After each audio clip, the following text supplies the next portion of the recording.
السلام علیکم دوستو، آج کی ویڈیو میں آپ سب کو خوش آمدید کہتا ہوں اور آج کی ویڈیو میں بات کریں گے حضرت حوا علیہ السلام کی پیدائش اور جنت میں رہنے کا حکم۔ یہ آج کا ہمارا ٹاپک ہوگا۔ نئے آنے والے دوستوں سے گزارش ہے کہ اگر چینل کو سبسکرائب نہیں کیا تو سب سے پہلے چینل کو سبسکرائب کر لیں۔ بسم اللہ الرحمن الرحیم۔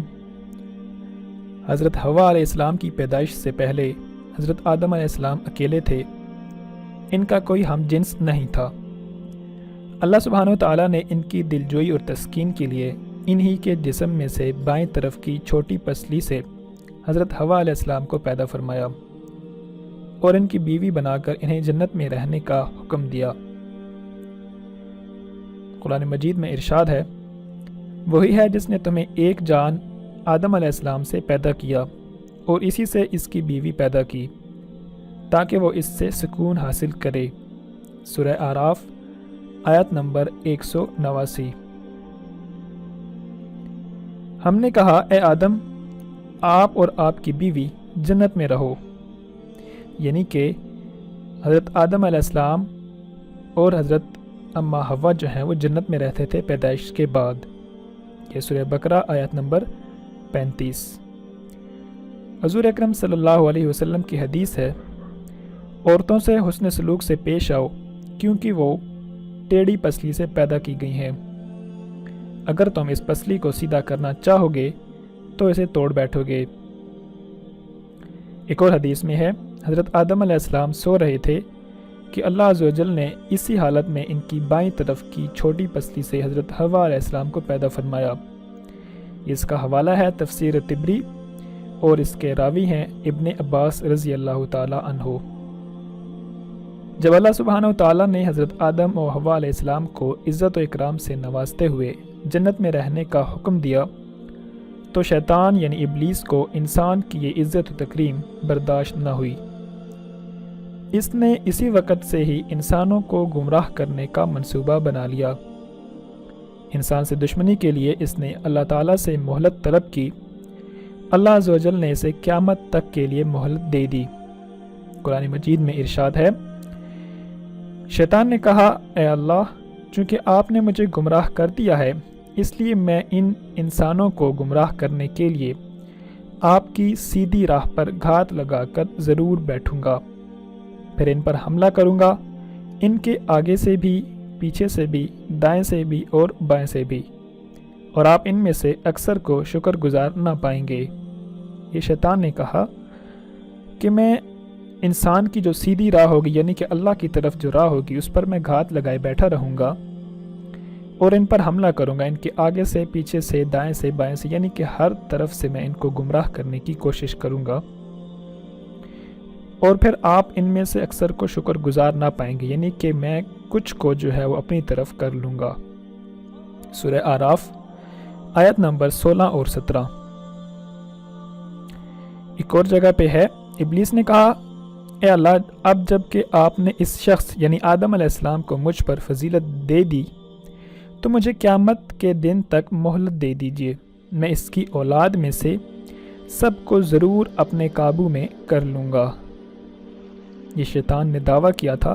یہ قرآن مجید میں ہے، بنی اسرائیل آیت نمبر 62۔ ایک اور جگہ قرآن مجید میں ارشاد ہے، اے میرے رب، مجھے اس دن تک مہلت دے دیجیے جب لوگ دوبارہ اٹھائے جائیں گے۔ اللہ نے فرمایا، تجھے مہلت دی جاتی ہے اس دن تک جس کا وقت معلوم مقرر ہے۔ ابلیس نے کہا، آپ کی عزت کی قسم، میں ان سب لوگوں کو بہکا کر رہوں گا سوائے تیرے مخلص بندوں کے۔ یہ سورہ صاد آیت نمبر 79 اور 83۔ رسول پاک صلی اللہ علیہ وسلم نے فرمایا، یقین مانو شیطان آدم علیہ السلام کی اولاد کو گمراہ کرنے کے لیے اسلام کی راہ پر بیٹھا ہوا ان کے دلوں میں یہ وسوسہ ڈالتا ہے کہ افسوس، تم اپنے باپ دادا کا دین چھوڑ کر مسلمان ہو رہے ہو۔ سعادت مند لوگ اس کی بات ٹھکرا کر مسلمان ہو جاتے ہیں۔ پھر شیطان جہاد کی راہ پر بیٹھ کر کہتا ہے کہ جہاد کیوں کرتے ہو، تم مارے جاؤ گے، تمہاری عورت کسی اور سے نکاح کر لے گی اور تمہارا مال تقسیم کر لیا جائے گا، مگر سعادت مند لوگ اس کی بات رد کر کے جہاد کے لیے نکل پڑتے ہیں۔ ایسے لوگ یقیناً جنتی ہیں، خواہ شہید ہو جائیں یا ڈوب کر یا کچل کر مر جائیں۔ اللہ تعالیٰ نے ابلیس کو قیامت تک کے لیے مہلت دینے کے بعد بنی نوع انسان کو ابلیس کی دشمنی سے آگاہ فرما دیا اور یہ وضاحت کر دی کہ تمہارا سب سے بڑا دشمن شیطان ہے، اس سے بچنے کی ہر ممکن کوشش کرو، یہ بڑا چالاک اور چھپ کر وار کرنے والا ہے۔ تم اسے اور اس کے چیلوں کو نہیں دیکھ سکتے، لیکن وہ تمہیں دیکھ رہا ہوتا ہے۔ اسی نے تمہارے ماں باپ کو دھوکہ دے کر جنت کی آرام دہ زندگی سے محروم کروا دیا تھا، ہمارے ماں باپ حضرت آدم اور حضرت اماں حوا کو۔ اللہ تعالیٰ کا فرمان ہے، اے ابلیس جا، ان آدم علیہ السلام کی اولاد میں سے جو بھی تیری پیروی کریں گے تم سب کی سزا جہنم ہی ہے، جو پورا بدلہ ہے، اور ان یعنی اولاد آدم میں سے تو جسے بھی اپنی آواز خوشنما الفاظ سے گمراہ کر سکتا ہے کر لے، ان پر اپنے سوار اور پیادے بھی دوڑا، ان کے مال اور اولاد میں بھی اپنا حصہ حاصل کر لے، ان سے جھوٹے وعدے بھی کر لے، اور ان یعنی اولاد آدم سے شیطان کے سارے وعدے محض دھوکہ ہی ہیں۔ اللہ نے فرمایا، بے شک میرے مخلص بندوں پر تیرا کوئی زور نہیں چلے گا، اور تمہارا رب ان مخلص بندوں کی دستگیری کرنے کے لیے کافی ہے۔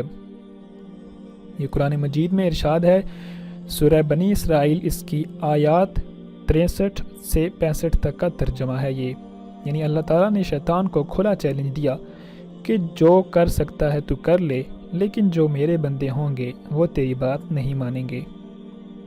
قرآن مجید میں ایک اور جگہ پہ ارشاد ہے، اور یاد کرو جب ہم نے فرشتوں سے کہا کہ آدم علیہ السلام کو سجدہ کرو تو ابلیس کے علاوہ سب نے سجدہ کیا۔ وہ ابلیس جنات میں سے تھا، اس نے اپنے پروردگار کے حکم کی نافرمانی کی، تو اے انسانوں، کیا تم پھر بھی اسے اور اس کی اولاد کو میرے سوا دوست بناتے ہو، حالانکہ وہ تمہارے دشمن ہیں۔ آگاہ رہو، ایسے ظالموں کے لیے بہت ہی برا بدلہ ہے۔ سورہ کہف آیت نمبر 50۔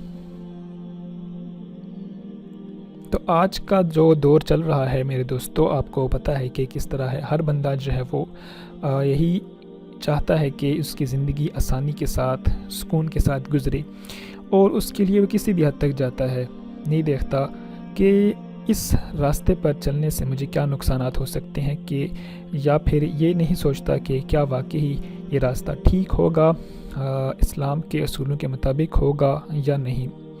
کاروبار میں جھوٹ بولنا ضروری ہو گیا ہے، لیکن جھوٹ جو ہے تمام گناہوں کی بنیاد اسی جھوٹ پر ہوتی ہے۔ یہ سب سے پہلا جو ہتھیار ہے شیطان کا یا گناہ کرنے کا، وہ سب سے پہلا جھوٹ ہی ہوتا ہے، اور یہیں سے انسان گناہ کرتا کرتا کرتا کہاں نکل جاتا ہے اور اسے پتہ بھی نہیں ہوتا۔ تو سب سے پہلے دوستو کوشش کرنی ہے جھوٹ بولنے سے گریز کرنے کی، ٹھیک ہے، جھوٹ بولنے سے اپنے آپ کو بچانے کی بھرپور کوشش کرنی ہے۔